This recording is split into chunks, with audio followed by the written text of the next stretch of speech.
আসসালামু আলাইকুম রহমতুল্লাহি ওয়া বারাকাতুহু নাহমাদুহু ওয়া নুসাল্লি আলা রাসূলিল কারীম আম্মা বাদ। ডিয়ার ফ্রেন্ডস, আশা করি প্রত্যেকেই ভালো আছেন।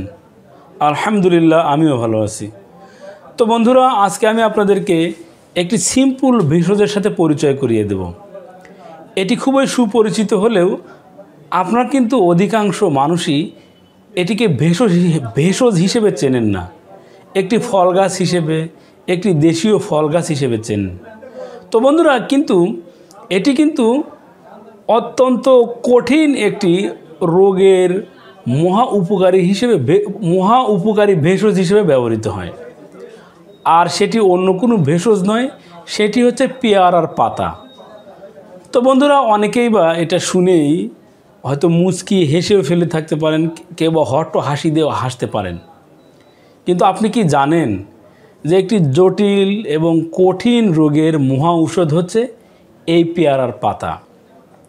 আর সেই জটিল বা কঠিন রোগ হচ্ছে অ্যালার্জি। তো বন্ধুরা, সাধারণত আপনি অনেকেই পথঘাটে চলতে একটু ধুলোবালি নাক দিয়ে প্রবেশ করলেই আমাদের হাসি শুরু হয়ে যায়। কেউ বা সাধারণত একটু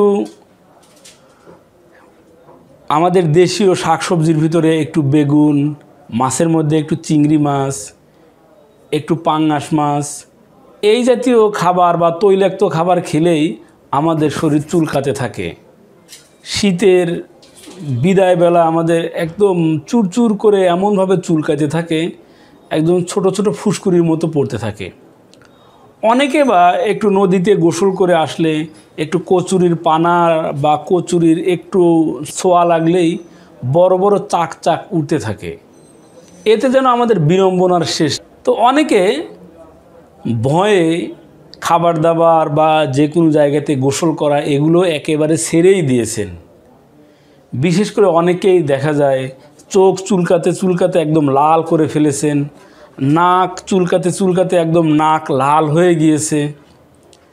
এমন একটা পরিবেশ সৃষ্টি হয়, মনে হয় যে পৃথিবীতে এই অ্যালার্জির চেয়ে কঠিন আর কোনো রোগই নেই। তো বন্ধুরা, আপনাদেরকে আমি যে সহজপাচ্য যে ভেষজের কথা বলে দিচ্ছি, আপনারা সাধারণত অ্যালার্জির জন্য অনেক রকম ঔষধ খেয়েছেন, কাজ হচ্ছে না, বড় বড় ডাক্তারের শরণাপন্ন হয়েছেন, কিন্তু আপনার ভিতর থেকে এটি বের হয়ে যাচ্ছে না। তো বন্ধুরা, please trust this herbs, depend on Allah. আপনি আমার এই ভেষজটি আমার বলে দেওয়া পন্থায় একটু সেবন করেই দেখুন।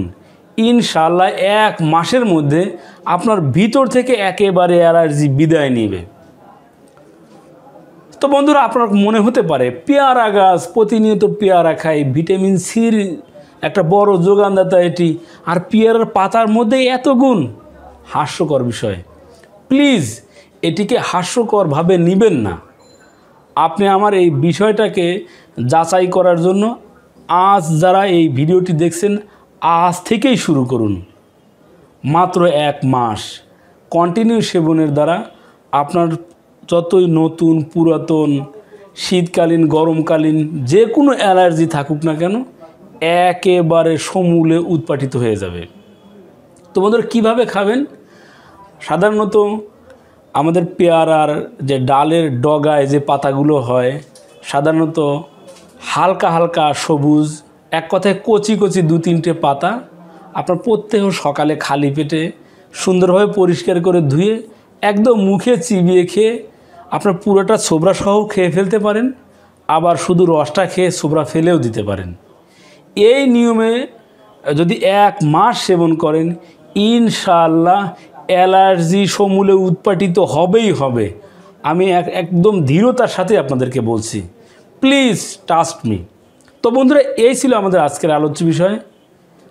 আপনার চারপাশে যে সকল ভেষজগুলো ছড়িয়ে ছিটিয়ে রয়েছে, চাই সেই ভেষজগুলো আমার খুবই পরিচিত হোক, অপরিচিত হোক, একেবারে নিম্নমানের হোক না কেন, এই সব কিছুর গুণাবলী সম্পর্কে জানতে চোখ রাখুন আপনাদের প্রিয় ইউটিউব চ্যানেল অল টাইম ওকেতে। সেই সাথে আমাদের এই চ্যানেলটিকে সাবস্ক্রাইব করে আমাদের সাথেই থাকুন। ধন্যবাদ সবাইকে।